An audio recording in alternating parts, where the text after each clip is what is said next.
I love The Sims 4. I love dressing up little digital people, I love building their little dream homes, and then I hit play and instantly regret everything. Wanna know why? I just need to get this off my chest. Some of you are probably going to agree with me, and a lot of you maybe not, and that's totally fine. I respect it, but I'm going to say it anyways. The Sims 4 is a huge failure as a life simulator. Before you start lighting your torches or prepping an angry reply in the comments, hear me out. Look, create a sim and build by mode, fantastic. Even with their clunky UI and some very 2014 era decisions still haunting the interface, those modes are as close to perfection as this franchise has ever gotten. There's still stuff missing, don't get me wrong, but as creative tools, they're incredible. You can easily lose hours crafting your Sim's entire backstory just through outfit choices and whether they own a cat-themed kitchen. Will I actually play that Sim afterwards? That depends. If I've spent more than 2 hours in CAS, yeah, then probably not. I probably just exited from the game after saving that household, if we're being real here. You know what I do end up spending way too much time on though? Today's sponsor, Instant Gaming. I'm constantly on there browsing for new games or checking if any DLC is dropping soon. I love pre-ordering my Destiny 2 DLC there because the discounts are actually really decent. Whether you're playing on PC or console, Instant Gaming has something for you. Use my link down below to expand your game library without expanding your budget. Alright, back to the good. Why The Sims 4 is a huge failure as a life simulator. A Sims game where, most of the time, the only fun part is everything but the life.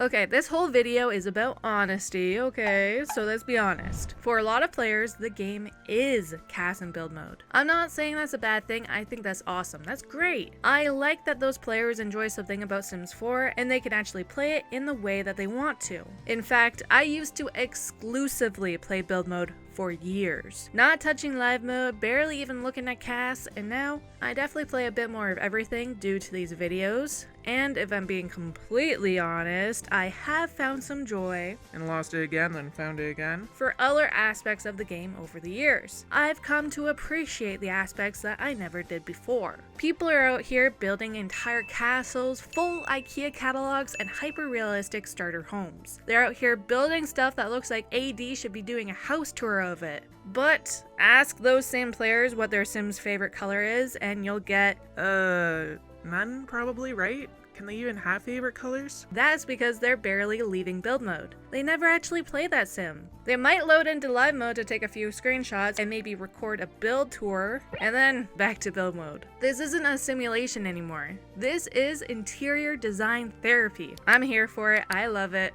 obsessed. Maybe you're not into building, maybe your thing is create a sim. You spend hours in there, especially if you download enough CC to fill up your hard drives and make your game cry. Just like build mode, CAS is deep. You can sculpt a jawline to perfection, tweak forehead depth, and give your sim several everyday outfits even though they're never going to leave the house. The UI is still a mess, and don't even get me started on the organization system or the lack of one. But, if you've ever wanted to give your sim the perfect seasonal aesthetic with 5 outfit slots per category, this is your zone. This is for you. But here's the thing, players aren't making sims to play with them. They're making sims because they want to match fast fashion microtrends or aesthetics. Or, you know, they just got a look that they want to go with. They'll snap a few pics, post them on social media, maybe throw them into an entire CC lookbook video, and never open that household again. Unless, you know, they're opening it just to post on Reddit. Same face syndrome? Create a Sim is so good, it accidentally became the game. And as much as I love CAS,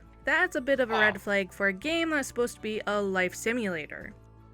Jeez, alright Catchy, why don't people actually play the game part of the game? Well, because nothing happens. Your Sims are supposed to live, form relationships, pursue dreams, make weird life decisions. You know, simulate life. But in The Sims 4 live mode often feels like watching animatronics on a set you designed but forgot to give a script to. The Sims can breeze through entire life stages without ever experiencing a major event. No meaningful consequence, no surprise drama, no midlife crisis, even though that's actually a feature in the game. Don't forget about that. That's actually a real thing with growing together. You, the player, have to force the story forward. You have to micromanage every beat, or else the game just drifts. Does it ever feel like you're sitting in a really polite waiting room, except you picked out the wallpaper yourself, or is it just me? I'm okay if it's just me. Might be a little crazy over here. That's a core issue, isn't it? The Sims 4 doesn't really succeed at being a life simulation game because a huge portion of its player base actively avoids the life part of the simulation. It's not just a personal preference or niche playstyle. It's a trend, a pattern. People retreat into create a sim or build by mode not simply because those features are polished and well loved, which to be fair they are absolutely well loved, not exactly polished, could be better, but because once you hit live, the game sort of falls flat. It lacks momentum. There's no real sense of progression, no meaningful consequences, no unexpected drama to shake things up. You're not watching your Sims live. You're nudging them along, micromanaging every little detail because the game isn't designed to surprise you or challenge you anymore. It doesn't evolve without your intervention. It doesn't push back. And there's a huge problem in a genre that's supposed to reflect, exaggerate, or even parody real life. So players don't dive into live mode to see what chaos unfolds. They open cast to make digital fashion mood boards. They load into build mode to flex their interior design muscles because those parts of the game feel satisfying. They offer clear goals, tangible results, creative freedom. And the irony, those features, cast and build, were meant to be the supporting cast. They were designed to set the stage for the real show, the simulation. But now, they are the show, because when the curtain rises on live mode, there's nothing on the stage. It's frustrating because I want to play live mode. I flip-flop between playing and not playing live mode at all, especially in recent years, because it doesn't feel satisfying. Like, the actual living part in The Sims 4 isn't satisfying. I like my families, and I like expanding my families, and I like seeing that grow, but I want some more surprise to it. I want some more chaos, and not chaos that I've created. It doesn't feel satisfying, you know? I guess I also experienced the 2-week phase hardcore with The Sims 4. You don't know what the 2-week phase is? Check out this video here to learn all about it. Let's roll it back for a second. Okay? In The Sims 2, your sim got rejected at the altar, and now they're no longer engaged, and they're furious with their ex-partner for simply existing. They're coming every night to kick over their ex's trash can, and every morning to steal their newspaper. In Sims 3, you left a lot, and you came back to find your cousin has gotten married, divorced, and maybe they died. In Sims 4, your cousin's still sitting on the same couch in the same outfit 2 days later. Back in the day, especially in The Sims 1 and Sims 2, live mode wasn't just part of the experience, it was the experience. Create a sim and build by were important, sure. You needed them to shape your little world, but they weren't the destination. They were the warm-up act, the tools you used to set the scene before the real story started unfolding. And that story, oh boy, it was chaotic, it was weird, it was alive. You didn't have to force anything to happen.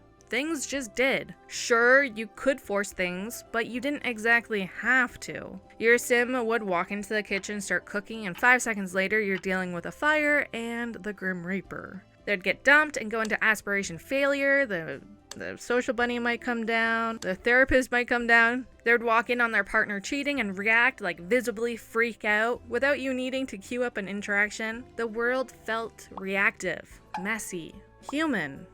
It was a dollhouse with a mind of its own. And as a player, you weren't just building pretty spaces or crafting aesthetics, you were the narrator, the director. Sometimes the chaos gremlin, sure, but always engaged because you never quite knew what was coming next. In those earlier games, live mode wasn't something you had to commit to. It pulled you in. The drama happened on its own. Stories emerged naturally. You didn't have to micromanage everything just to get a spark of life. It was already baked into the design. The unpredictability, that emergent storytelling, that was the soul of The Sims. And when you compare that to The Sims 4, where half the neighborhood's in a trance and your Sims can go their entire adult life without ever feeling any real sort of joy, grief, betrayal, or ambition, it's hard not to feel like something vital got lost along the way. In The Sims 4, live mode isn't bad, it's just not compelling. It doesn't pull you in, it doesn't make you forget time or surprise you with what your sim just did on their own. And in a life simulation game, that's kind of a big deal. Because if the part of the game that's supposed to simulate life doesn't feel alive, what are we doing? So what happened? Well, we adapted. Like any community that loves something flawed, we shifted focus. We stopped playing The Sims as people and we started designing them as concepts. We pivoted from storytelling to stylizing, from living to curating. Instead of raising generations and watching drama unfold, we started making aesthetic households, curated starter homes, carefully crafted shell challenges, maximalist kitchens with 12 layers of clutter for the vibe. We built save files that looked like it belongs on Pinterest. We invented entire subcultures, cast challenges based on zodiac signs, Sims inspired by cottagecore, gothcore, clean girl TikToks. We filled the silence left by a lifeless live mode with creativity. And you know what? That creativity is stunning, it's beautiful, it's impressive. But that's not what live mode was meant to be. Because now The Sims 4 doesn't have to be a life simulator game anymore. It can be a mood board, a vibe. And that's not necessarily a bad thing. It's just a different thing. But it makes you wonder, if the actual gameplay was strong enough, if live mode had tensions, spontaneity, growth, would we still be pouring all of our energy into cast and build tours? Or would we be sucked back into the lives of our Sims, not just the outfits on their backs or the rugs under their feet? That's the difference. The Sims 4 didn't fail, it evolved, but maybe not in the direction many of us were hoping for. Is that a bad thing? Not really, not entirely anyway. I mean, there's something genuinely special about the way Sims 4 has splintered into these distinct player classes. Stylists who spend hours crafting the perfect sim lookbook, architects building suburban dream homes or medieval castles, storytellers creating entire legacies through screenshots and Tumblr posts, modders who basically carry the game on their backs with systems and scripts that EA never got around to adding. There's room for all of it now, and that's kind of beautiful. The game has become a canvas, one where creativity thrives, even if the simulation doesn't. But still, I can't help but wonder what we've lost along the way. We didn't start out as designers, we started as players, as people curious about watching tiny lives unfold. We fell in love with the chaos, with the drama, with the stories that surprised us, even if we set the stage. And somewhere along the way, that spark dimmed. We stopped waiting for the game to give us stories and started making them in spite of the game. So maybe this isn't a failure, maybe it's an evolution. Maybe it's not that we've given up on simulation, but we've outgrown what The Sims 4 and The Sims franchise is able to offer. Maybe in this era of screenshots and speed builds and aesthetic save files, what we really want is a digital sandbox to make beautiful, shareable things. But still, there's a part of me that believes it doesn't have to be either or. Because maybe, just maybe, if live mode actually felt alive, if it had bite and consequence and a little bit of soul, we wouldn't need to fill the gaps with Instagram perfect builds and themed cast prompts. We'd actually want to play. And maybe, if we're lucky, the next big life sim will remember that. If you liked this video, give it a thumbs up and subscribe for future content like this. Until the next one, stay happy, healthy, and hydrated. Bye.